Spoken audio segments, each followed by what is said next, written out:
संध्या का समय था। खिड़की के कांच से छनकर आती ढलते सूरज की हल्की गुलाबी और नारंगी धूप आभा जी के चेहरे पर पड़ रही थी।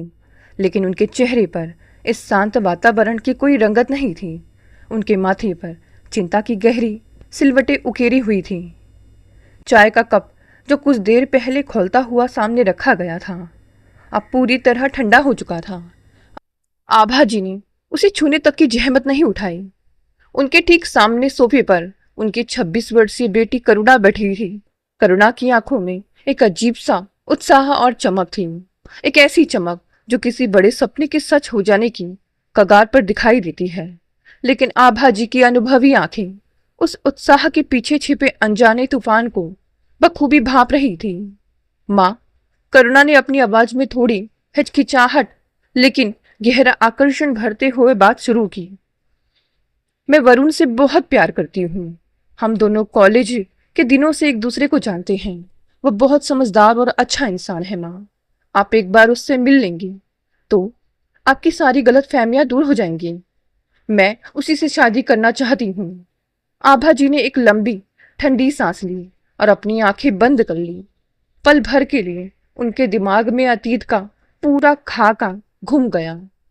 पति के असमय गुजर जाने के बाद उन्होंने किस तरह अपनी नौकरी के दम पर अपने दोनों बच्चों, बेटे अमित और बेटी करुणा को पाला था। उन्होंने अपनी भूख मारी, अपने अरमानों की बलि दी, लेकिन बच्चों की पढ़ाई और परवरिश में कभी कोई कमी नहीं आने दी। बेटा अमित पढ़ लिख कर अपने पैरों पर खड़ा हुआ तो उन्होंने अपनी जिम्मेदारी निभाते हुए उसकी शादी कर दी। बेटी करुणा ने भी अपनी कड़ी मेहनत से एक बहुत बड़ी कॉरपोरेट कंपनी में ऊंचे पद पर नौकरी हासिल की। आभा जी को अपनी बेटी के स्वाभिमान और काबिलियत पर गर्व था, लेकिन आज करुणा का यह प्रस्ताव उनके आत्मसम्मान और मां के अनुभव पर सीधे प्रहार जैसा था। करुणा, आभा जी ने आंखें खोली। उनकी आवाज में एक कड़कपन था जो उन्होंने बच्चों के सामने बहुत कम इस्तेमाल किया था। जिस लड़के की तुम बात कर रही हो, मैंने उसके बारे में अपने स्तर पर सब पता करवा लिया है। वह लड़का किसी भी तौर पर तुम्हारी काबिलियत और हमारे परिवार के संस्कारों के लायक नहीं है। कॉलेज के दिनों का प्यार और जिंदगी का कड़वा सच, इन दोनों में जमीन आसमान का फर्क होता है बेटी। सुंदर चेहरा या चार मीठी बातें कर लेने से जिंदगी का गुजर बसर नहीं होता। लेकिन माँ, आप बिना मिले ही उसके बारे में ऐसा फैसला कैसे ले सकती हैं? करुणा की आवाज में जिद का एहसास तैरने लगा। वरुण मेहनत कर रहा है, वह अपनी जिंदगी में बहुत आगे जाएगा। प्यार में हैसियत और बैकग्राउंड कौन देखता है माँ? हर समझदार इंसान देखता है करुणा। आभा जी ने हाथ जोड़ते हुए कहा। एक अकेली औरत होकर मैंने तुम दोनों को इतना बड़ा किया है ताकि तुम सही और गलत का फर्क समझ सको। वह लड़का ना तो अपनी जिम्मेदारी उठाने लायक है और ना ही उसका परिवार ऐसा है जहां तुम्हें वह इज्जत मिले जिसकी तुम हकदार हो। मैं इस शादी के लिए अपनी मंजूरी कभी नहीं दूंगी। माँ, आप गवार लोगों की तरह बात कर रही हैं। करुणा ने सोफे से उठते हुए कड़े स्वर में कहा। मैं बच्ची नहीं हूं। मैं अपनी जिंदगी के फैसले खुद ले सकती हूँ। फैसले ले सकती हो, लेकिन गलत फैसलों के अंजाम से खुद को बचा नहीं सकती। आभा जी ने सीधे और साफ शब्दों में अपना रुख स्पष्ट कर दिया। अगले कुछ हफ्तों तक उस घर में एक भारी और दम घोटने वाली चुप्पी पसरी रही। ना तो आभा जी अपनी बात से पीछे हटने को तैयार थी और ना ही करुणा अपनी जिद छोड़ने को। दोनों के बीच बातचीत बंद हो चुकी थी। रसोई में बर्तनों की खनक के अलावा घर में कोई आवाज नहीं होती थी। और फिर एक दिन जिस अनहोनी का डर आभा जी के दिल में दीमक की तरह बैठा हुआ था, वही सच हो गया। करुणा ने अपनी मां की असहमति और सामाजिक मर्यादाओं को दरकिनार करते हुए वरुण के साथ कोर्ट में जाकर गुप्त रूप से शादी कर ली। उस शाम जब करुणा शादी का जोड़ा पहने, हाथ में मैरिज सर्टिफिकेट थामे और वरुण के साथ घर की दहलीज पर खड़ी हुई, तो आभा जी का दिल टूट गया। सालों की तपस्या, माँ का वो त्याग और बेटी से बांधी गई तमाम उम्मीदें एक ही पल में ताश के पत्तों की तरह ढह गई। तुम्हारी इतनी हिम्मत? आभा जी का शरीर गुस्से और सदमे से कांप रहा था। वे दरवाजे के पास आई और करुणा की आंखों में झांका। जिस माँ ने तुम्हें अपने खून पसीने से सींचकर इस काबिल बनाया कि तुम अपने पैरों पर खड़ी हो सको, उसी माँ के आत्मसम्मान को तुमने अपने पैरों तले कुचल दिया, सिर्फ इस लड़के के लिए। माँ, मैंने कोई पाप नहीं किया है, करुणा ने अपनी आवाज को मजबूत बनाने की कोशिश करते हुए कहा। मैंने जिससे प्यार किया उसी से शादी की है। मैं बालिग हूं। ठीक है। आभा जी की आंखों में बेबसी के आंसू थे, लेकिन उनकी आवाज में पत्थर जैसी कठोरता आ चुकी थी। अगर तुम्हारा फैसला यही है तो आज के बाद मेरा तुमसे कोई रिश्ता नहीं है। इस घर के दरवाजे तुम्हारे लिए हमेशा के लिए बंद है। ना तो तुम मेरी बेटी हो और ना मैं तुम्हारी माँ। जा सकती हो अपने उस संसार में। करुणा ने अपना बैग उठाया। उसके चेहरे पर गुस्से और स्वाभिमान का मिला जुला भाव था। हाल ही में उसने अपनी कड़ी मेहनत से कमाए पैसों से शहर के एक पॉश इलाके में एक नया घर खरीदा था। वह अपने पति वरुण के साथ उस घर में शिफ्ट हो गई। जैसे ही भारी दरवाजा बंद हुआ, आभा जी जमीन पर बैठ गई और फूट फूट कर रोने लगी। बेटे अमित और बहू ने उन्हें संभालने की कोशिश की, लेकिन अपनी ही बेटी के इस बगावती कदम ने माँ के दिल को ऐसा जख्म दिया था जिसकी भरपाई कोई दिलासा नहीं कर सकता था। वक्त किसी की खुशी या गम के लिए अपनी रफ्तार नहीं धीमी करता। देखते ही देखते 2 साल का लंबा समय गुजर गया। इन 2 सालों में करुणा अपने खरीदे हुए नए नवेले घर में वरुण के साथ अपनी गृहस्थी जमाने में लगी रही, जबकि आभा जी अपने बेटे अमित और बहू के साथ पुराने घर में रह रही थी। गुस्सा कितना भी गहरा और तीखा क्यों ना हो, माँ की ममता के आगे आखिरकार पिघल ही जाता है। आभा जी का गुस्सा भी धीरे धीरे समय की धुन में मंद पड़ने लगा था। वे भले ही ऊपर से कठोर बनने का नाटक करती थी, लेकिन हर शाम जब वे भगवान के सामने दिया जलाती तो मन ही मन अपनी बेटी की सुख समृद्धि और खैरियत की दुआ मांगना कभी नहीं भूलती थी। आखिर वे रिश्ते ही क्या जो एक फैसले से हमेशा के लिए खत्म हो जाए। आखिरकार आभा जी से रहा नहीं गया। उन्होंने अपने स्वाभिमान को थोड़ा पीछे धकेला और खुद पहल करते हुए करुणा के नंबर पर फोन मिलाया। जब 2 साल के लंबे सन्नाटे के बाद करुणा ने फोन उठाया और माँ की कांपती हुई आवाज में करुणा सुना, तो दोनों तरफ से सिसकियों का दौर शुरू हो गया। इतने सालों से जमी नफरत और शिकायत की बर्फ एक ही पल में पिघल गई। करुणा एक बहुत बड़ी बहुराष्ट्रीय कंपनी में ऊंचे पद पर काम करती थी। उसकी नौकरी जितनी अच्छी थी, उसका काम उतना ही चुनौतीपूर्ण और थका देने वाला था। वह सुबह 6 बजे से रात के 9-10 बजे तक फाइलों, लैपटॉप और अंतर्राष्ट्रीय मीटिंग्स में उलझी रहती। इस आपाधापी में वह खुद के खाने पीने और सेहत का बिल्कुल ध्यान नहीं रख पाती थी। जब आभा जी को फोन पर बातचीत के दौरान यह एहसास हुआ कि उनकी बेटी काम के बोझ तले दबकर अपनी सेहत खराब कर रही है, तो माँ का दिल तड़प उठा। वे अब करुणा के घर मिलने जाने लगी। जब आभा जी पहली बार करुणा के उस बड़े आलीशान और आधुनिक घर में पहुंचे, तो उन्होंने देखा कि घर तो बहुत सुंदर है, लेकिन वहां अपनापन और व्यवस्था गायब थी। करुणा के चेहरे पर डार्क सर्कल्स थे और वह बेहद थकी हुई लग रही थी। आभा जी ने बिना कोई सवाल किए सीधा रसोई का रुख किया। वे करुणा की मनपसंद व्यंजन गर्मा-गर्म खस्ता कचौड़ियाँ, उसकी पसंदीदा कड़ी चावल और मलाईदार खीर अपने हाथों से बनाने लगी। वे 2-3 दिन करुणा के घर रुकती, उसकी अपने हाथों से सेवा करती, उसका घर व्यवस्थित करती और फिर वापस अपने बेटे के घर लौट आती। फिर एक दिन करुणा ने अपनी माँ को फोन किया। उसकी आवाज में एक अजीब सी खुशी, घबराहट और उत्साह का मिश्रण था। माँ, आपको तुरंत मेरे पास आना होगा, करुणा ने कहा। क्या हुआ करुणा, सब ठीक तो है ना? वरुण से कोई झगड़ा हुआ क्या? आभा जी का दिल घबरा गया। नहीं माँ, कुछ बहुत अच्छा हुआ है। मैं माँ बनने वाली हूँ, आप नानी बनने वाली हैं। यह खबर सुनते ही आभा जी की आंखों से खुशी के आंसू बह निकले। सारे पुराने गीले शिकवे, जख्म और शिकायतें हवा में गायब हो गई। आभा जी ने तुरंत अपना सामान बांधा और बेटी की देखभाल करने के लिए उसके घर रहने आ गई, ताकि गर्भावस्था के इस नाजुक दौर में वे अपनी बेटी को पूरा शारीरिक और मानसिक संबल दे सके। दिनचर्या बहुत शांति से गुजर रही थी। आभा जी सुबह से शाम तक करुणा के खान पान, उसके जूस और दवाइयों का पूरा हिसाब रखती। लेकिन इस सब के बीच आभा जी के अपने मन में एक बहुत गहरा दर्द छुपा हुआ था, जिसे वे अब तक अपनी बेटी से छुपाती आ रही थी।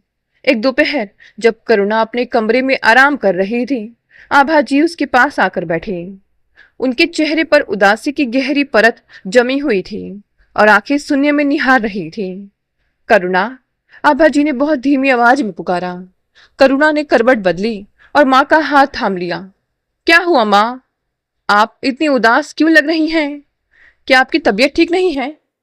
आभा जी की आंखों से आंसू छलककर करुणा के हाथ पर गिर पड़े। बेटी, आभा जी का गला रूंध गया। बाहर से जो घर तुम्हें खुशहाल और आदर्श दिखता है ना, मेरे बेटे और बहू का, वहां मेरे लिए अब कोई जगह नहीं बची है। तुम्हारे भैया और भाभी मेरा बिल्कुल ख्याल नहीं रखते। आए दिन उस घर में किचकिच होती है। जरा सी बात पर मुझे ताने दिए जाते हैं कि मैं मुफ्त की रोटियां तोड़ रही हूँ। और तुम्हारा भाई, वह तो पूरी तरह अपनी पत्नी के इशारों पर नाचता है। वह मेरी एक बात सुनने को तैयार नहीं है। अपने ही बनाए घर में मैं एक लाचार बेबस बूढ़ी की तरह घुट घुट कर दिन काट रही हूँ। करुणा। आभा जी के ये शब्द करुणा के कानों में किसी जहरीले तीर की तरह चुभे। जिस भाई को वह एक आदर्श और समझदार इंसान मानती थी, जिस मायके को वह अपना गौरव समझती थी, वहां उसकी माँ के साथ ऐसा दुर्व्यवहार हो रहा था। करुणा के भीतर सोई हुई स्वाभिमान की ज्वाला अचानक भड़क उठी। आभा जी की बातें करुणा के कानों में पिघले हुए शीशे की तरह ढल रही थी। जिस भाई को उसने बचपन से एक रक्षक के रूप में देखा था, जिसने माँ के त्याग और तपस्या को अपनी आंखों से देखा था, वह आज इतना निष्ठुर कैसे हो सकता था? करुणा की आंखों में माँ के प्रति उमड़ती वेदना अब एक भीषण आक्रोश का रूप ले चुकी थी। उसके भीतर की आत्मनिर्भर और स्वाभिमानी स्त्री पूरी तरह से जाग चुकी थी। कमरे में एक भारी सन्नाटा पसरा हुआ था, जिसे केवल दीवार पर टंगी पुरानी घड़ी की टिक टिक और आभा जी की हल्की सिसकियां ही तोड़ रही थी। करुणा अपनी जगह पर अबाक बैठी रही। उसका मन अतीत की स्मृतियों में गोते लगाने लगा। कैसे जब वे छोटे थे तो माँ अपनी भूख मार कर उनके लिए गरम रोटियां सेकती थी। कैसे माँ ने अपने पुराने कपड़ों में गुजर बसर करके उन दोनों भाई बहन की पढ़ाई की फीस भरी थी। और आज आज उसी माँ को अपने ही बेटे के घर में एक एक निवाले के लिए ताने सुनने पड़ रहे थे। माँ, करुणा की आवाज कांप रही थी, लेकिन उसमें एक अजीब सी तलखी आ गई थी। आप इतने दिनों से यह सब सह रही थी और मुझे भनक तक नहीं लगने दी। आपने मुझे एक बार भी फोन करके क्यों नहीं बताया? आभा जी ने अपने पल्लू के कोने से आंखें पोंछी और सिर झुका लिया। क्या बताती बेटी, तू खुद अपनी नई गृहस्थी में उलझी हुई थी। पहले ही मेरे और तेरे बीच इतने फासले आ गए थे। मैं नहीं चाहती थी कि मेरी वजह से तेरी इस नाजुक हालत में तुझे कोई मानसिक तनाव मिले। गर्भवती है तू। इस समय तुझे शांति की जरूरत है। शांति? करुणा की आंखों से आंसू छलक पड़े। माँ, जिस माँ ने मुझे जन्म दिया, पाला पोसा, आज वही माँ बेगानों की तरह तड़प रही है और आप सोचती हैं कि मैं अपने घर में चैन की नींद सो सकती हूँ? जिस घर को आपने अपने खून पसीने से सींचा, जहाँ आपने अपनी हर खुशी कुर्बान कर दी, वहां आज आपको बेगाना बना दिया गया। बेटी, नियति का खेल है यह। आभा जी ने उदास मुस्कान के साथ कहा। बेटे जब बड़े हो जाते हैं और उनकी अपनी गृहस्थी बस जाती है, तो बूढ़ी माँ सिर्फ एक बोझ लगने लगती है। तेरे भैया को लगता है कि मैं उनके घर में एक अतिरिक्त खर्चा हूँ। तेरी भाभी को मेरी मौजूदगी से चिढ़ होती है। मैं रसोई में जाती हूँ तो उन्हें लगता है कि मैं दखल दे रही हूँ। कमरे में बैठी रहती हूँ तो लगता है कि मुफ्त की रोटी तोड़ रही हूँ। करुणा का खून खौल उठा। उसके सीने में उठ रहा गुस्सा अब काबू से बाहर हो रहा था। उसने अपने पेट पर हाथ रखा जहां उसका भावी बच्चा पल रहा था और मन ही मन एक अडिग संकल्प लिया। अब और नहीं माँ। करुणा ने तुरंत अपना हैंड बैग उठाया। उसका स्वर पत्थर की तरह कठोर हो चुका था। आज ही मैं इस बात का हिसाब चुकता करूंगी। चलिए मेरे साथ। करुणा, करुणा, तू यह क्या कर रही है? इस हालत में तू कहाँ जाएगी? और वहां जाकर तमाशा खड़ा करने की क्या जरूरत है? आबाजी घबरा कर उठ खड़ी हुई। माँ, तमाशा मैंने नहीं, आपके उस आदरणीय बेटे और बहू ने खड़ा किया है। चलिए आप। करुणा ने आभाजी का हाथ पकड़ा। आभाजी मना करती रही, लेकिन करुणा के दृढ़ संकल्प के आगे वे झुक गई। करुणा ने टैक्सी बुलाई और सीधे अपने मायके की ओर निकल पड़ी। मायके का दरवाजा आधा खुला हुआ था। अंदर का नजारा देखकर ही करुणा के दिल में नफरत की लहर दौड़ गई। भाभी आराम से सोफे पर पैर फैलाकर बैठी टीवी पर कोई धारावाहिक देख रही थी और पास में काजू की कटोरी रखी थी।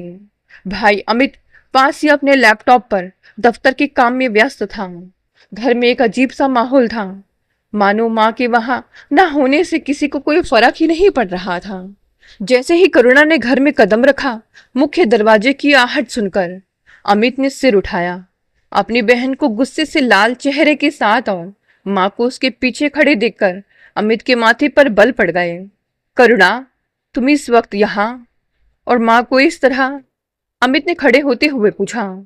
भाभी ने भी टीवी का रिमोट उठाकर आवाज कम की और तीखी नजरों से करुणा को दिखा। ओहो, ननन रानी पधारी है, लेकिन चेहरा इतना उतरा हुआ क्यों है? और मम्मी जी, आप तो अपनी बेटी के घर उसकी सेवा करने गई थी ना, इतनी जल्दी वापस आ गई? भाभी का यह तंज करुणा के बर्दाश्त के बाहर था। वह आगे बढ़ी और सेंटर टेबल पर अपना हाथ दे मारा। भाभी, अपनी यह जहरीली जबान बंद रखिए। करुणा चीखी। और भैया, तुमसे तो मुझे यह उम्मीद बिल्कुल नहीं थी। मैं यहाँ कोई हालचाल पूछने नहीं आई हूँ। मैं यह पूछने आई हूँ कि जिस माँ ने अपनी पूरी जिंदगी हम दोनों के पीछे खपा दी, आज उसी माँ को तुम इस घर में लाचारी और जिल्लत की जिंदगी जीने पर मजबूर कर रहे हो। तुम्हें जरा भी शर्म नहीं आई माँ पर ताने कसते हुए? अमित का चेहरा लाल हो गया। उसने अपना लैपटॉप साइड में रखा और करुणा के सामने आकर खड़ा हो गया। करुणा, अपनी आवाज नीचे रखो। यह मेरा घर है। तुम किस हक से यहाँ आकर चिल्ला रही हो? किस हक से? करुणा ने हंसते हुए कहा, लेकिन उस हंसी में कड़वाहट थी। उस हक से कि जिस माँ को तुम बेइज्जत कर रहे हो वह सिर्फ तुम्हारी माँ नहीं है। तुम भूल गए भैया, जब पिताजी चले गए थे तो माँ ने कैसे हम दोनों को संभाला था। तुमने जो यह ब्रांडेड कपड़े पहने हैं ना, यह माँ की मेहनत की नौकरी से निकली कमाई का नतीजा है। और आज तुम उनके एक एक निवाले का हिसाब रख रहे हो। तभी भाभी सोफे से उठी और अमित के बगल में आकर खड़ी हो गई। उनके चेहरे पर एक कुटिल और घमंडी मुस्कान तैर रही थी। अरे वाह करुणा जी, भाभी ने ताली बजाते हुए कहा। आज तो बड़े बड़े भाषण दिए जा रहे हैं, संस्कार और माँ की ममता पर लेक्चर दिया जा रहा है। जरा अपना इतिहास याद है तुम्हें? जो लड़की अपनी माँ की इज्जत, परिवार की मर्यादा को अपने पैरों तले कुचलकर एक निकम्मे के साथ घर से भागकर शादी कर सकती है, वह आज हमें संस्कार सिखाएगी? घर की इज्जत तो तुम खा गई। किस हक से यहाँ पर आई हो? भाभी, मेरी शादी मेरा निजी फैसला थी और उसका इस बात से कोई लेना देना नहीं है कि आप माँ के साथ कैसा सलूक करती हैं। क्यों लेना देना नहीं है? अमित बीच में ही चिल्ला पड़ा। उसकी आवाज में कोई ममता या संकोच नहीं था। अपनी हद में रहो करुणा। तुमने जो किया उससे समाज में हमारा सिर झुक गया था। और रही बात माँ, तो माँ सिर्फ मेरी जिम्मेदारी नहीं है। जब माँ ने अपनी कमाई से तुम्हें पढ़ाया लिखाया, तुम्हें इस काबिल बनाया कि तुम लाखों कमा सको, तो सारा बोझ अकेले मुझ पर ही क्यों? जितना खर्चा माँ ने मुझ पर किया उतना ही तुम पर भी किया है। जब तुम बराबरी का हक जता सकती हो तो माँ की जिम्मेदारी उठाने के वक्त पीछे क्यों हट रही हो? तुम क्यों नहीं रख लेती माँ को अपने पास? अमित के ये शब्द करुणा के दिल में भाले की तरह चुभे। उसके अपने सगे भाई ने माँ के त्याग और प्यार को रुपयों के तराजू में तोल दिया था। जितना खर्चा मुझ पर किया उतना तुम पर भी किया। यह वाक्य करुणा के कानों में गूंज रहा था। करुणा ने अपनी माँ की ओर देखा। करुणा जी अपने कांपते हाथों से अपना मुंह ढके चुपचाप आंसू बहा रही थी। उनकी आंखों में वह दर्द था जो केवल एक माँ ही समझ सकती है, जब उसके ही संतान उसकी ममता की कीमत वसूलने लगे। करुणा ने एक लंबी और गहरी सांस ली। उसके भीतर का सारा गुस्सा अब एक शांत बर्फ जैसे कठोर संकल्प में बदल चुका था। ठीक है भैया, करुणा ने बहुत धीमी लेकिन अडिग आवाज में कहा। आज तुमने साबित कर दिया कि खून के रिश्ते भी कितने खोखले और मतलबी हो सकते हैं। माँ कोई संपत्ति या बोझ नहीं है जिन्हें तुम किसी के माथे मढ़ सको या उनका हिसाब किताब करो। तो फिर ले जाओ ना, भाभी ने तंज कसा।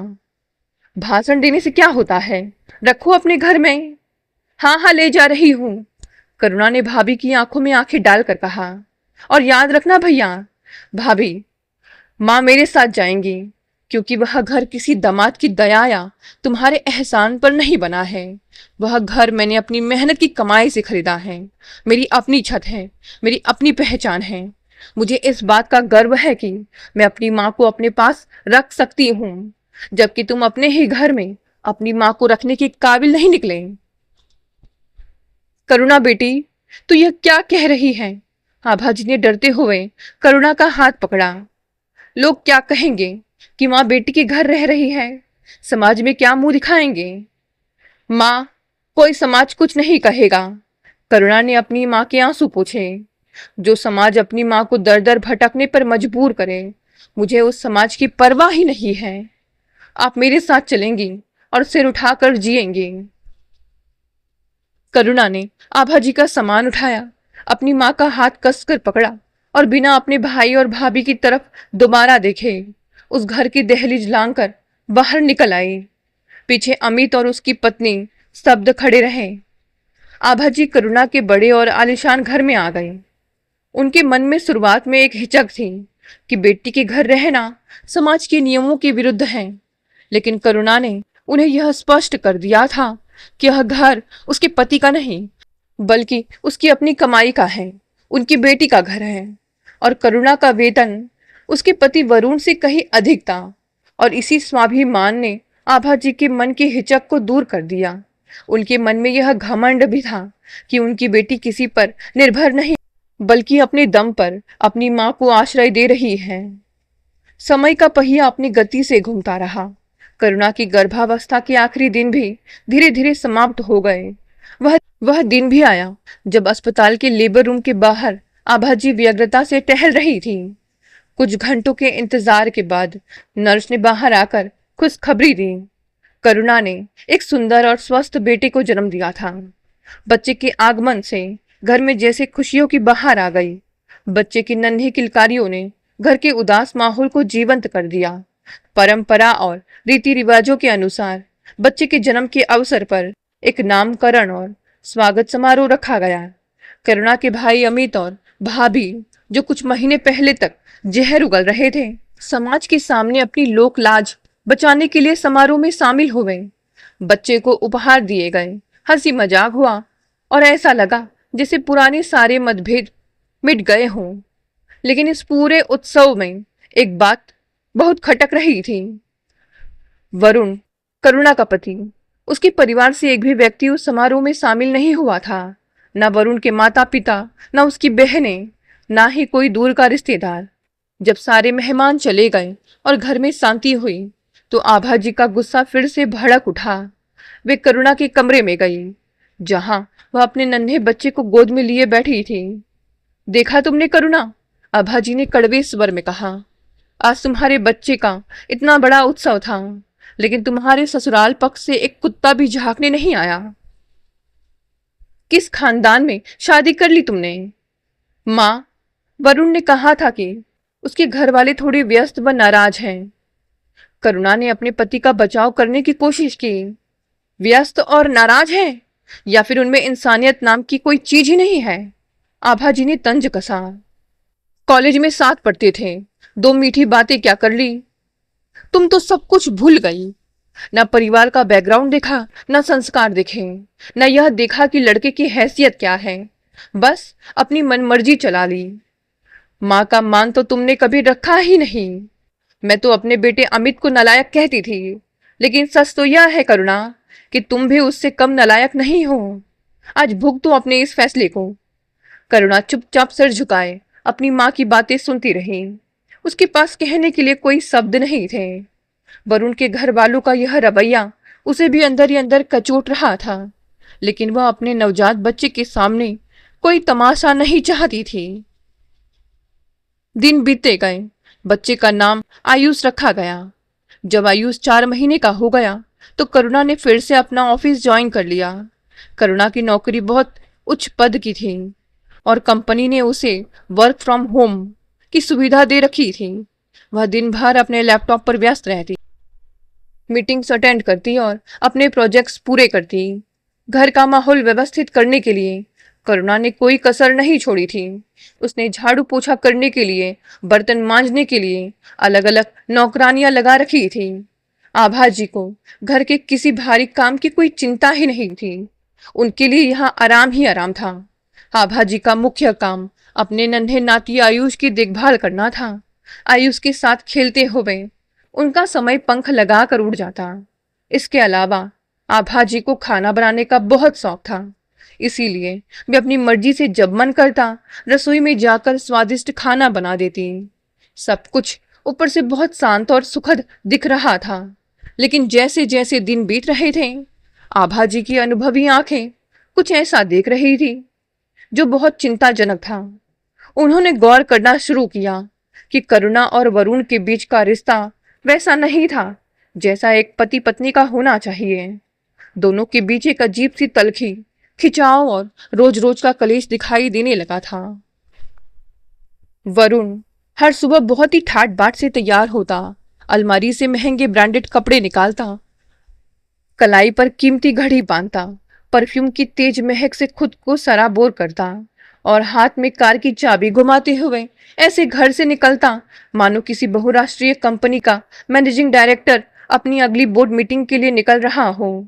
लेकिन आभा जी की अनुभवी आंखें इस बनावटी शान शौकत के पीछे की सच्चाई को बहुत पहले से भाप रही थी। वे देखती थी कि वरुण का दफ्तर जाने का कोई निश्चित समय नहीं था। कभी वह दोपहर 12 बजे घर से निकलता तो कभी 3 बजे ही वापस लौट आता। घर आकर दिन भर सोफे पर पसरा रहता, मोबाइल पर वीडियो गेम खेलता या टीवी पर मैच देखता।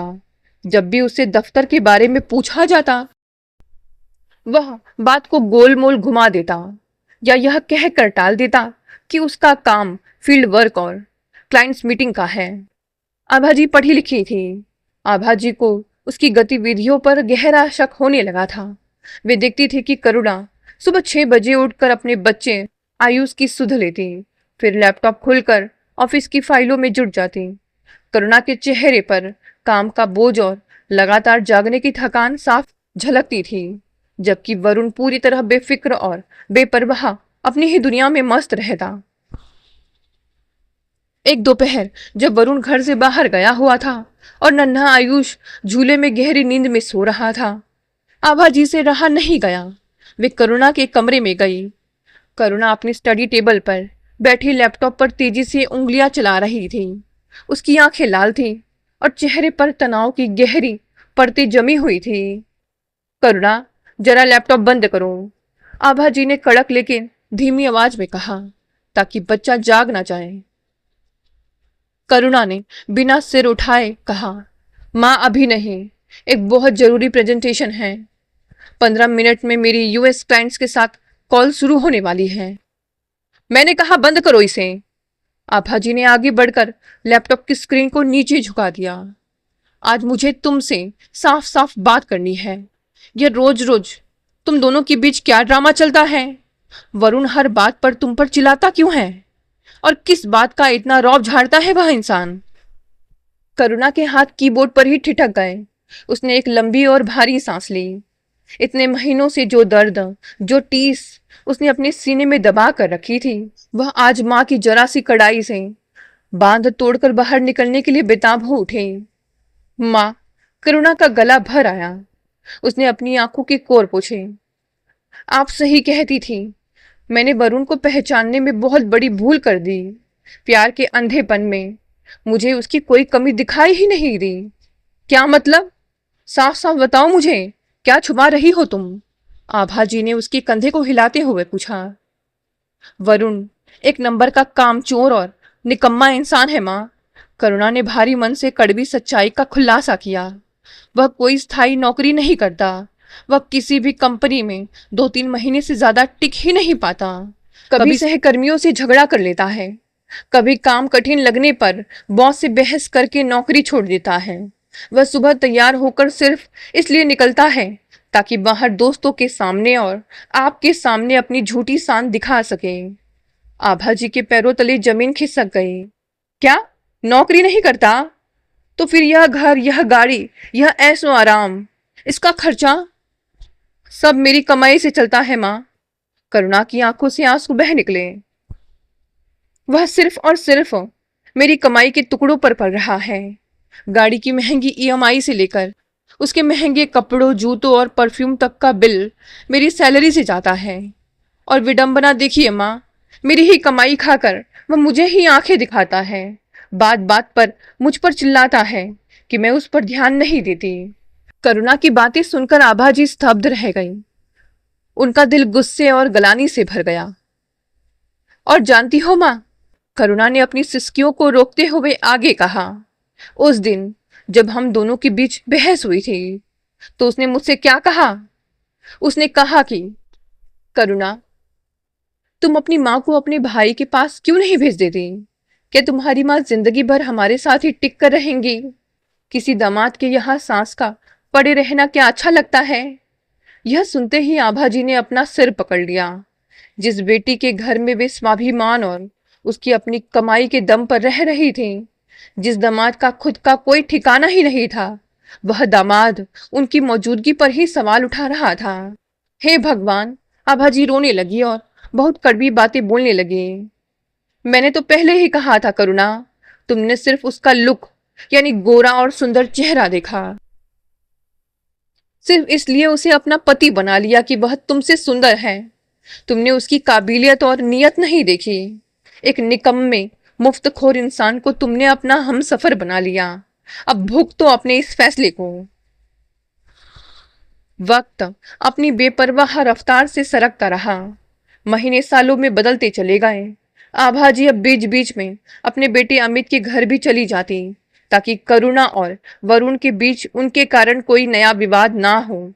लेकिन वे ज्यादा दिन अमित के घर नहीं टिक पाती थी क्योंकि वहां बहू के ताने खत्म ही नहीं होते थे।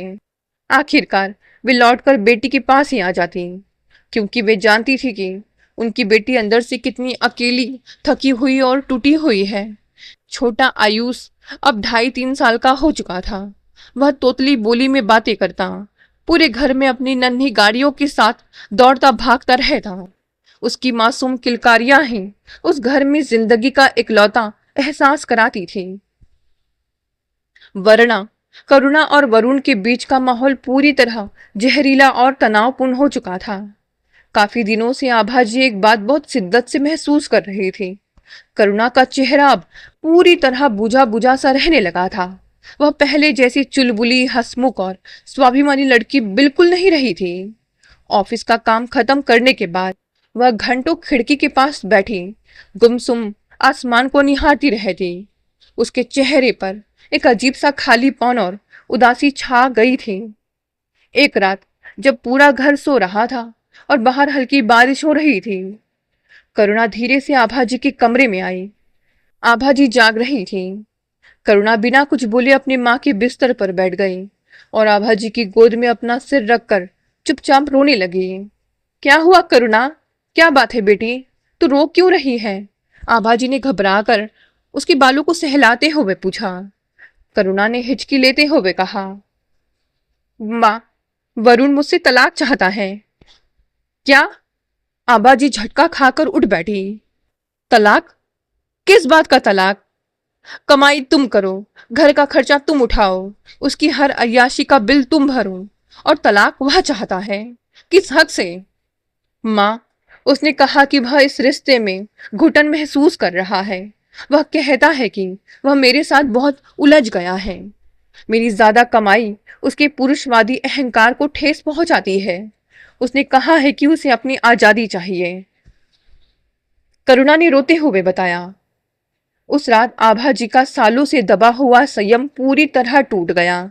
अपनी बेटी के प्रति हमदर्दी होने के बावजूद वे अपने गुस्से और हताशा पर काबू नहीं रख सकी। तुम इसी लायक हो करुणा, आभा जी ने कड़वे स्वर में कहा। तुम्हें सिर्फ लुक चाहिए था। सिर्फ अंधे प्यार के भूत में तुमने अपनी भरी पूरी जिंदगी तबाह कर ली। आज जब वह तुम्हें इस्तेमाल करके फेंक रहा है, तब तुम्हारी आंखें खुल रही है। करुणा सर झुकाए अपनी माँ के हर कड़वे शब्द, हर ताने को चुपचाप सुनती रही। वह एक शब्द भी विरोध में नहीं बोली, क्योंकि कहीं ना कहीं उसका अपना अंतर मन भी चीख चीख कर यही कह रहा था कि इस बर्बादी की जिम्मेदार वह खुद ही है। उसने अपनी माँ के तजुर्बे को ठुकरा कर जो फैसला लिया था, आज उसकी कीमत चुका रही थी। अगले ही दिन आभा जी ने अपने बेटे अमित को फोन करके सारी बात बता दी। अमित और उसकी पत्नी भी वहां पहुंचे। अमित का गुस्सा भी जायज था। उसने वरुण को बहुत खरी खोटी सुनाई, लेकिन वरुण अपने फैसले पर अड़ा रहा। वह किसी भी कीमत पर रिश्ता खत्म करना चाहता था। कानूनी कागजी कार्यवाही शुरू हुई। करुणा ने भी अब गिड़गिड़ाना छोड़ दिया था। उसने चुपचाप तलाक के कागजात पर दस्तखत कर दिए। कोर्ट के जरिए वरुण और करुणा का औपचारिक तलाक हो गया।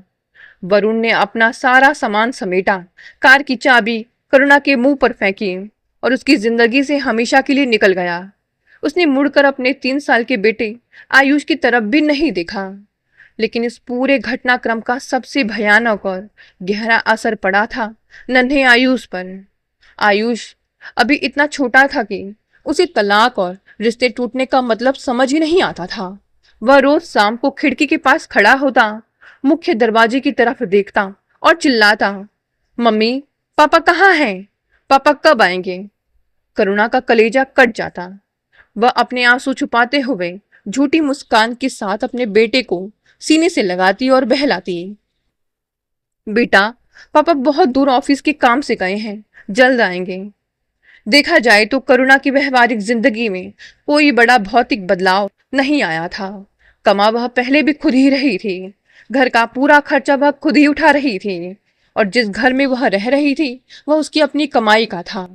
वरुण के जाने से उसे कोई आर्थिक नुकसान नहीं हुआ था, लेकिन भावनात्मक रूप से वह पूरी तरह खोखली हो चुकी थी। रात के सन्नाटे में जब आयुष सो जाता तो यह विचार उसे अंदर ही अंदर दीमक की तरह चाट जाता। अब आगे क्या होगा? मेरे मासूम बच्चे का भविष्य का क्या होगा? समाज उसे बिना बाप का बच्चा कहकर ताने देगा।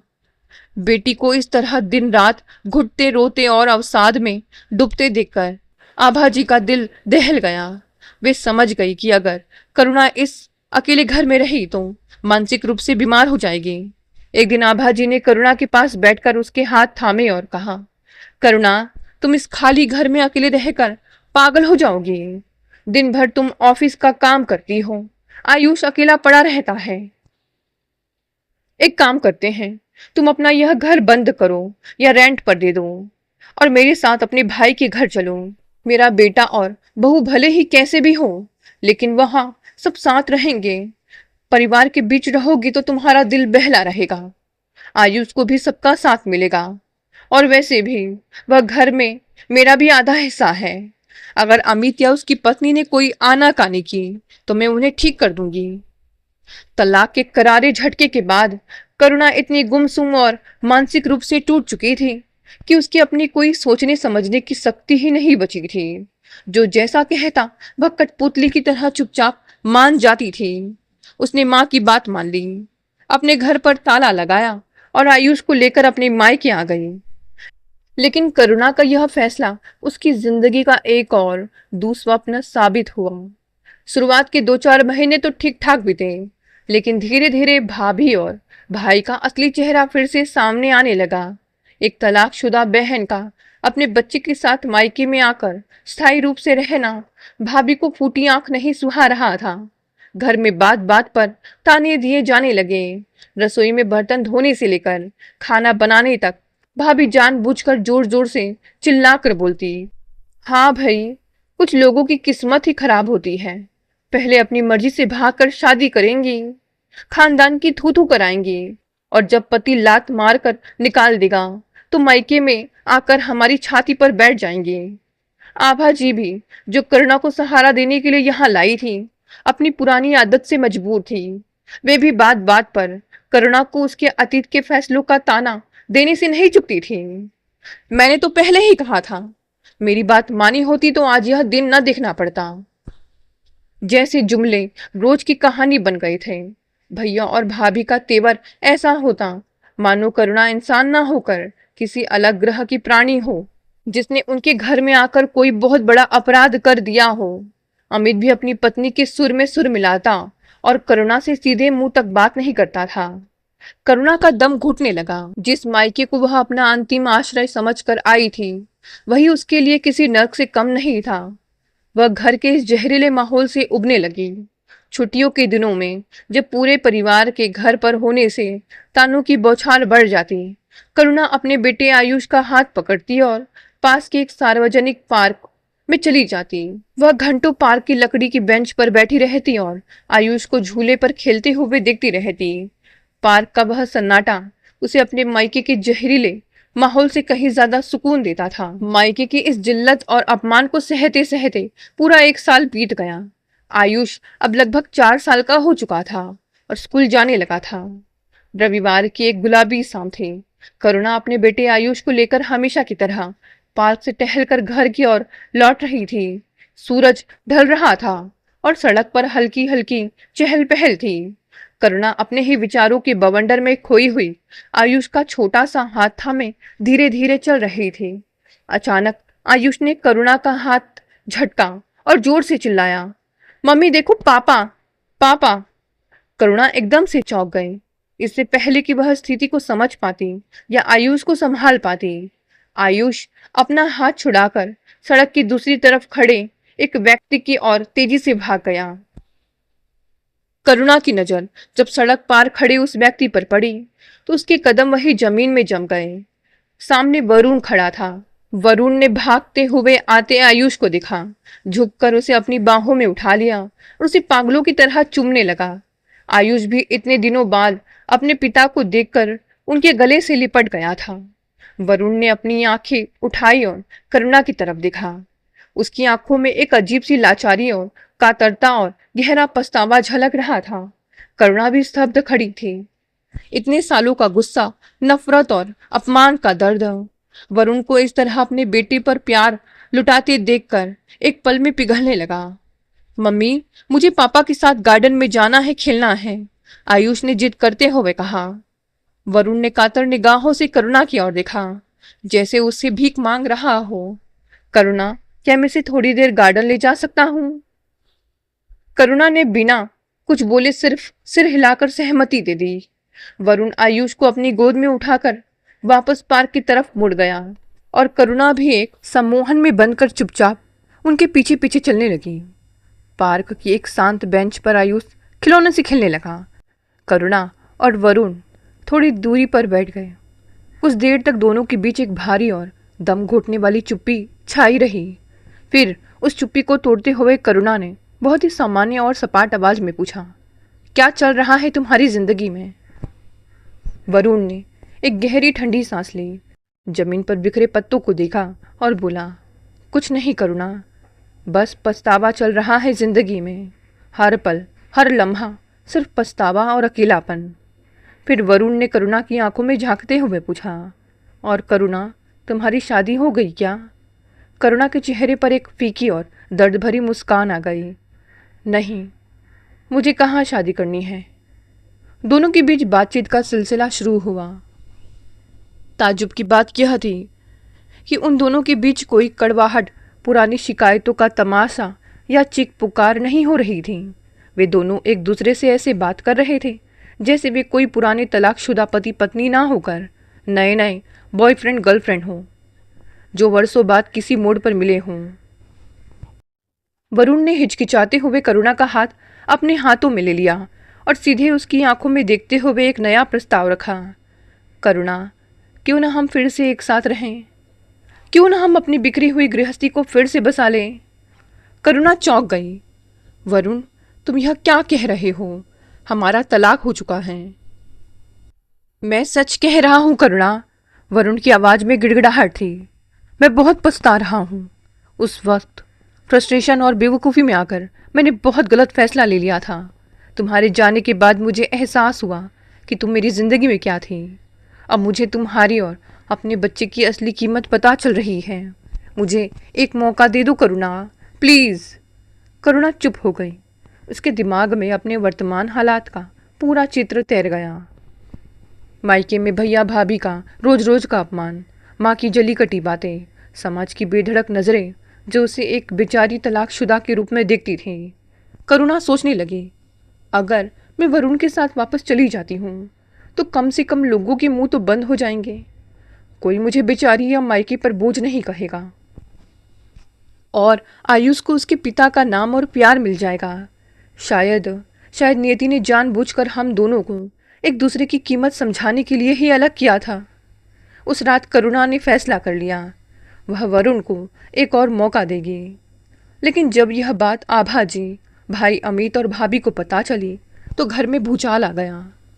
तुम फिर से वही गलती करने जा रही हो करुणा, आभा जी चीखी। जो सांप तुम्हें एक बार डस चुका है, तुम उसी को दोबारा दूध पिलाने के लिए जा रही हो। वह निकम्मा कभी नहीं सुधरेगा। बहन, तुम आवेश में आकर फिर से गलत फैसला ले रही हो। अमित ने भी समझाने की कोशिश की, लेकिन करुणा के सिर पर तो अपनी जिल्लत भरी मायके की जिंदगी से भागने और समाज के मुंह पर ताला लगाने का भूत सवार था। उसने किसी की एक ना सुनी। उसने अपना सामान बांधा, आयुष का हाथ पकड़ा और वरुण के साथ वापस अपने उसी पुराने घर में आ गई। वरुण और करुणा की गृहस्थी एक बार फिर से बस गई। अब इस पुनर्मिलन को 2 साल बीत चुके थे। कहते हैं कि इंसान अपनी फितरत कभी नहीं बदलता, वह केवल समय के हिसाब से अपने नकाब बदलता है। वरुण के मामले में भी यही सच साबित हुआ। 2 साल बीत जाने के बाद भी वह वैसा ही कामचोर, आलसी और जिम्मेदारी से भागने वाला इंसान बना रहा। वह अभी भी कोई स्थायी नौकरी नहीं करता था और उसकी नौकरी की वजह रोज नहीं होती थी। लेकिन इस बार करुणा का नजरिया पूरी तरह बदल चुका था। करुणा को अब उसके निकम्मेपन से कोई शिकायत नहीं थी। वह वरुण से बेइंतहा प्यार करती थी और इस टूटकर जुड़े रिश्ते को हर कीमत पर बचाना चाहती थी। उसने वरुण की इस लाचारी को अपनी नियति मानकर स्वीकार कर लिया था। वह खुद अपनी बड़ी नौकरी से इतना अच्छा कमा रही थी कि पूरे घर का ऐशो आराम, आयुष की पढ़ाई और वरुण के शौक आसानी से पूरे हो रहे थे। करुणा का जो यह घर था वह बहुत बड़ा था। उसका ऊपरी हिस्सा पूरी तरह खाली पड़ा रहता था। एक दिन करुणा ने सोचा कि खाली पड़े हिस्से को किराए पर दे दिया जाए, जिससे घर की देखभाल भी होगी और कुछ अतिरिक्त आय भी हो जाएगी।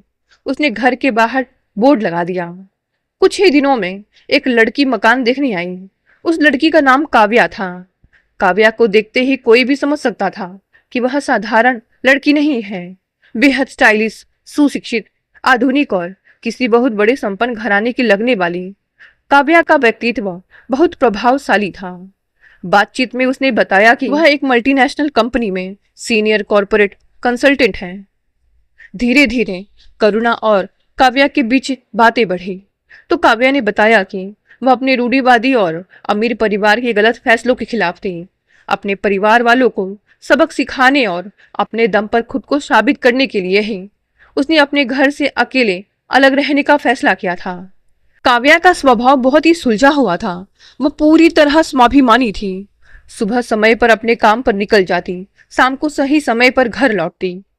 बेवजह घूमना फिरना या किसी के मामले में दखल देना उसकी आदत में नहीं था। समय के साथ काव्या की करुणा से बहुत अच्छी और गहरी दोस्ती हो गई। दोनों अक्सर वीकेंड पर साथ बैठकर चाय पीती और अपनी जिंदगी के अनुभव शेयर करती। इधर जब आभा जी को भी पता चला कि बेटी का घर फिर से पटरी पर आ गया है तो उनकी पुरानी नाराजगी भी फिर से ठंडी पड़ गई। आखिर माँ का दिल ही तो था। आभा जी भी अपनी बेटी के घर फिर से आने जाने लगी ताकि अपने नाती आयुष से मिल सके और अपनी बेटी की गृहस्थी में मदद कर सके। लेकिन इस शांत दिखती गृहस्थी की सतह के नीचे एक गंदा तूफान आकार ले रहा था। काव्या एक बहुत ही बुद्धिमान और समझदार लड़की थी। घर में रहते हुए उसने एक बात बहुत गहराई से नोटिस की। करुणा का पति वरुण उस पर कुछ ज्यादा ही नजरें रखे हुए रहता था। जब भी काव्या सीढ़ियों से उतरती या बालकनी में जाती, वरुण उसे अजीब सी हवस भरी नजरों से घूरता। वह बेमतलब काव्या से बात करने के बहाने ढूंढता। कभी पार्किंग में टकराने पर कहता, काव्या तुम्हें दफ्तर जाना है तो बताओ, मैं तुम्हें ड्रॉप कर देता हूँ। काव्या हर बार विनम्रता से मना कर देती, लेकिन वरुण की हरकतें दिन ब दिन बढ़ती ही जा रही थी। कुछ हफ्तों तक वरुण की इस घिनौनी नियत को नोटिस करने के बाद काव्या का शक पूरी तरह यकीन में बदल गया। वह समझ गई कि वरुण अपनी वफादार पत्नी के पीछे किसी गलत इरादे की फिराक में है। और फिर एक दिन वरुण ने सारी मर्यादाएं लांघ दी। जब करुणा किसी मीटिंग के सिलसिले में घर से बाहर गई हुई थी, वरुण ने ऊपरी मंजिल की सीढ़ियों पर काव्या का रास्ता रोक लिया और सीधे शब्दों में कह दिया, Kavya I really like you, मैं तुम्हारे साथ एक रिलेशनशिप में आना चाहता हूँ। वरुण का यह दुस्साहस देखकर काव्या के तन बदन में आग लग गई। उसका मन किया कि वह वही वरुण को जोरदार थप्पड़ रसीद कर दे, लेकिन वह एक ठंडे दिमाग से सोचने वाली और निडर लड़की थी। उसने उस वक्त कोई हंगामा खड़ा करने की बजाय खुद पर काबू रखा। वह जानती थी कि बिना पुख्ता सबूत के अगर वह करुणा से कुछ कहेगी तो अंधी मोहब्बत में डूबी करुणा कभी उसकी बात पर यकीन नहीं करेगी। अगले ही दिन जब करुणा घर पर थी, काव्या नीचे आई। उसके चेहरे पर एक गंभीर संजीदगी थी। करुणा दीदी, मुझे आपसे कुछ बहुत जरूरी बात करनी है, काव्या ने कहा। हाँ काव्या, कहो ना, क्या बात है? करुणा ने मुस्कुराते हुए पूछा। दीदी, बात वरुण जी के बारे में है। काव्या ने बिना किसी लाग लपेट के वरुण की हर एक करतूत, उसका घूरना, बार बार लिफ्ट देने का बहाना बनाना और अंत में रिलेशनशिप में आने का घटिया प्रस्ताव देना करुणा को साफ साफ बता दी। करुणा का चेहरा एकदम सफेद पड़ गया। वह झटके से उठे। काव्या, यह तुम क्या बकवास कर रही हो? वरुण ऐसा नहीं कर सकता, वह मुझसे बहुत प्यार करता है। करुणा को अपने कानों पर विश्वास ही नहीं हो रहा था। उसे लगा कि काव्या उनके सुखी जीवन से जलती है और उनके रिश्ते में जहर घोलने की कोशिश कर रही है। उसी वक्त आभा जी भी रसोई से बाहर आ गई। काव्या ने यही सारी बातें आभा जी के सामने भी दोहरा दी। आभा जी, जो वरुण की रग रग से वाकिफ थी, उन्हें काव्या की एक एक बात पर पूरा विश्वास था। वे जानती थी कि काव्या जैसी आत्मनिर्भर और स्वाभिमानी लड़की बिना किसी वजह से इतना बड़ा घिनौना इल्जाम नहीं लगाएगी। आभा जी ने काव्या का हाथ पकड़ा और आंखों में आंसू भरकर उसके सामने करुणा की पूरी दास्तान खोलकर रख दी। उन्होंने बताया कि कैसे करुणा ने वरुण के लिए अपने परिवार से बगावत की, कैसे वह निकम्मा निकला, कैसे उनका पहला तलाक हुआ, कैसे करुणा ने अपनी बेवकूफी में वह दोबारा इस मक्कार के पास लौट आई। आभा जी की बातें सुनकर काव्या की आंखें फटी की फटी रह गई। उसे अब पूरा माजरा समझ में आ गया था। उसे एहसास हुआ कि वरुण एक नंबर का परजीवी और धूर्त इंसान है, जो करुणा की कमाई पर ऐश कर रहा है और उसी की पीठ में छुरा घोंप रहा है। दीदी, काव्या ने करुणा से कहा, मुझे दिख रहा है कि आप अभी भी प्यार के अंधेपन में हैं, लेकिन मैं जल्द आपको इसका सबूत दूंगी। इन सब बातों से पूरी तरह बेखबर वरुण अपनी ही अय्याशी और गलतफहमी की दुनिया में मस्त था। उसे लग रहा था कि वह अपनी बातों से काव्या को फंसा लेगा। 10 दिन बाद वरुण ने एक बार फिर सीढ़ियों के पास काव्या का रास्ता घेरा, लेकिन इस बार काव्या पूरी तैयारी के साथ थी। उसने अपने कुर्ते की जेब में स्मार्टफोन का हिडन वीडियो रिकॉर्डर ऑन करके रखा था। काव्या ने बहुत चालाकी से अनजान बनते हुए वरुण को बातों में उलझाया। वरुण जी, आप तो शादीशुदा है ना? बेटा भी आपका है। करुणा दीदी इतनी अच्छी है, आपका इतना बड़ा घर है, फिर आप मेरे पीछे क्यों पड़े हैं? वरुण अपनी गंदगी की सारी हदें पार करते हुए हंसने लगा और कैमरे के सामने बकने लगा। क्या अच्छी है काव्या, मेरी जिंदगी तो तबाह हो चुकी है उस करुणा के साथ रहकर। वह एक घमंडी, ज्यादा कमाने वाली औरत है जो मुझे हमेशा दबा कर रखना चाहती है। मैं तो एकदम फंस चुका हूँ काव्या। मैं तो सिर्फ अपने बेटे आयुष के कारण इस औरत के साथ रह रहा था, वरना मेरी हिम्मत अब जवाब दे चुकी है। तुम बस हाँ कहो, मैं आज ही उस औरत को लात मारकर छोड़ दूंगा और तुमसे शादी कर लूंगा। काव्या ने एक एक शब्द, वरुण के चेहरे के हाव भाव और उसकी आवाज को क्रिस्टल क्लियर वीडियो में रिकॉर्ड कर लिया। वीडियो रिकॉर्ड करने के तुरंत बाद काव्या नीचे पहुंची। उसने करुणा और आभा जी को हॉल में बुलाया। दीदी, यह देखिए अपने परमेश्वर की असलियत, काव्या ने कड़े शब्दों में कहते हुए फोन करुणा की तरफ बढ़ा दिया। करुणा ने कांपते हाथों से फोन लिया और प्ले बटन दबाया। स्क्रीन पर वरुण का चेहरा साफ दिख रहा था। उसकी जहरीली आवाज गूंज रही थी। मेरी जिंदगी तबाह हो चुकी है। वह एक घमंडी, ज्यादा कमाने वाली औरत है जो मुझे दबा कर रखना चाहती है। मैं इसे लात मार दूंगा। जैसे जैसे वीडियो आगे बढ़ा, करुणा के पैरों तले से जमीन खिसकती चली गई। उसकी आंखें पथरा गई। जिस इंसान के लिए उसने अपनी मां से बगावत की, जिस इंसान के कामचोर होने के बावजूद उसने उसे पलकों पर बिठाया, जिस इंसान की खातिर उसने समाज के सारे ताने सहे, वह इंसान पीठ पीछे उसके चरित्र, उसकी कमाई और उसके समर्पण का इस तरह मजाक उड़ा रहा था। करुणा के भ्रम का शीशा चकनाचूर हो चुका था। प्यार का जो झूठा पर्दा उसकी आंखों पर इतने सालों से पड़ा था, वह एक झटके में उतर गया। उसके अंदर की बेचारी सहमी हुई औरत मर चुकी थी और एक स्वाभिमानी कड़क मां का जन्म हो चुका था। करुणा उठी। उसके चेहरे पर अब आंसू न थे, ना कोई लाचारी, सिर्फ एक भयानक ज्वाला थी। उसी वक्त मुख्य दरवाजे से वरुण अंदर दाखिल हुआ, चेहरे पर वही घटिया मुस्कान लिए। करुणा ने आओ देखा ना ताओ, झपट कर वरुण का कॉलर पकड़ा और एक जोरदार थप्पड़ उसके चेहरे पर दे मारा। थप्पड़ की गूंज से पूरा हॉल सन्नाटे में डूब गया। करुणा, तुम्हारी इतनी हिम्मत! वरुण चिल्लाया। करुणा ने फोन उसकी छाती पर मारते हुए कहा, हिम्मत मेरी नहीं, तुम्हारी टूटेगी, एहसान फरामोश इंसान। यह देख अपनी घिनौनी करतूत। वरुण ने जैसे ही वीडियो देखा, उसके चेहरे की हवाइयां उड़ गईं। उसका सारा गुरूर, उसकी सारी चालाकी एक पल में हवा हो गई। करुणा, सुनो, यह तो बस मैं मजाक कर रहा था। वरुण हकलाने लगा। निकल जाओ मेरे घर से। करुणा सिंहनी की तरह चीखी। अभी के अभी अपना कचरा समेटो और मेरी आंखों के सामने से दफा हो जाओ। दोबारा अगर तुमने इस घर या मेरे बच्चे की तरफ आंख उठाकर भी देखा तो पुलिस में देकर तुम्हें जेल के पीछे सड़वा दूंगी। सबसे बड़ी राहत की बात यह थी कि जब वे 2 साल पहले दोबारा साथ रहने आए थे तो उन्होंने कोई कानूनी कागजी कार्रवाई नहीं की थी। वे बस साथ रह रहे थे, क्योंकि उनका तलाक तो पहली बार में ही कोर्ट से हो चुका था।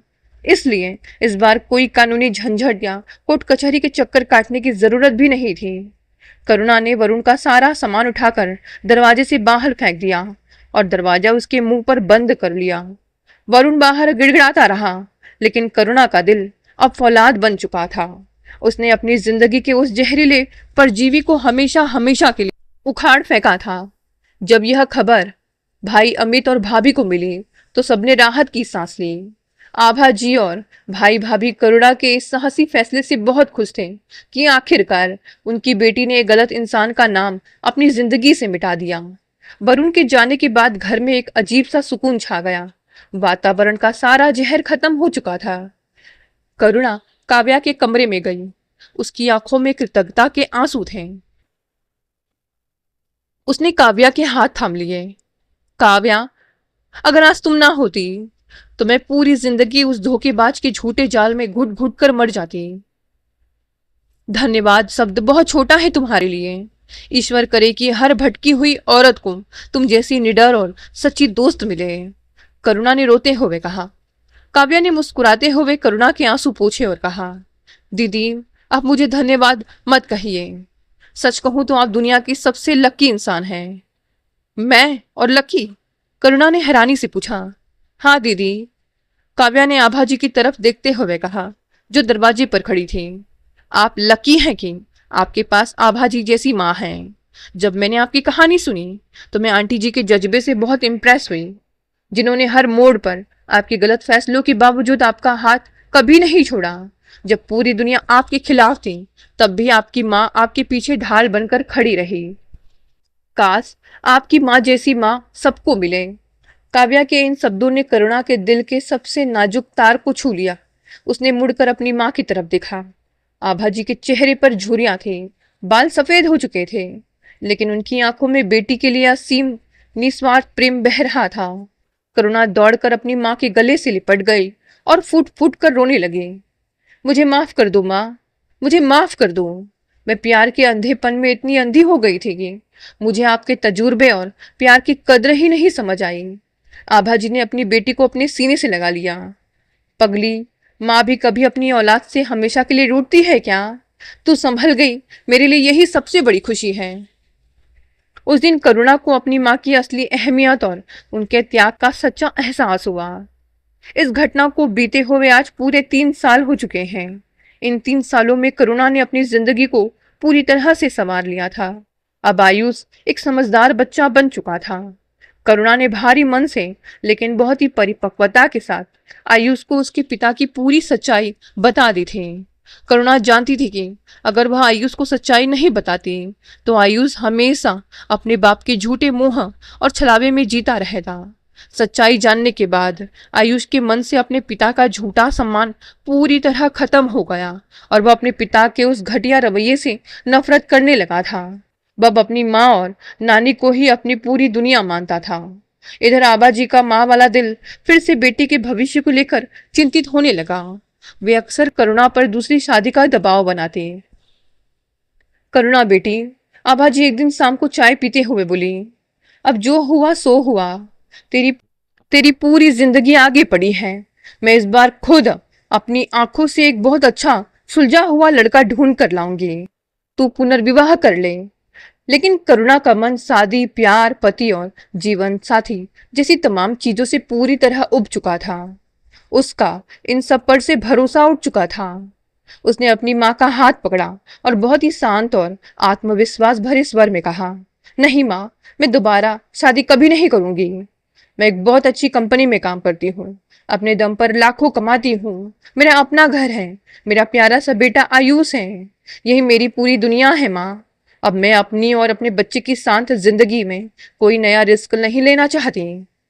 आभा जी ने करुणा को बहुत मनाने की कोशिश की, लेकिन करुणा अपने फैसले पर अटल रही। आखिरकार आभा जी मनाते मनाते थक गई और उन्हें भी अपनी बेटी की बात पूरी तरह सही लगी। आभा जी ने मुस्कुराकर करुणा को देखा। उन्होंने मन ही मन सोचा कि आखिर उन्होंने भी तो अपने पति के गुजर जाने के बाद अकेले अपने दम पर अपने दोनों बच्चों को पाला था, उन्हें बड़ा किया था और एक सम्मानजनक जिंदगी दी थी। जब वे एक अकेली औरत होकर यह सब कर सकती थी, तो उनकी बेटी जो इतनी शिक्षित और आत्मनिर्भर है, वह क्यों नहीं कर सकती? करुणा के चेहरे पर आज एक अजीब सी शांति, गर्व और स्वतंत्रता की चमक थी। उसने अपने अतीत के तूफानों को पार कर लिया था। अपनी माँ के अटूट आशीर्वाद, अपने बेटे के निश्चल प्रेम और अपने स्वाभिमान के बल पर करुणा आज अपनी शर्तों पर एक बेहद खुशहाल और सफल जिंदगी जी रही थी। दोस्तों, ये कहानी यही समाप्त हो गई। कहानी पसंद आए तो इसे लाइक, शेयर और कमेंट करें। नए हैं तो चैनल को भी सब्सक्राइब कर लें। धन्यवाद दोस्तों, मिलते हैं अगली नई कहानी से।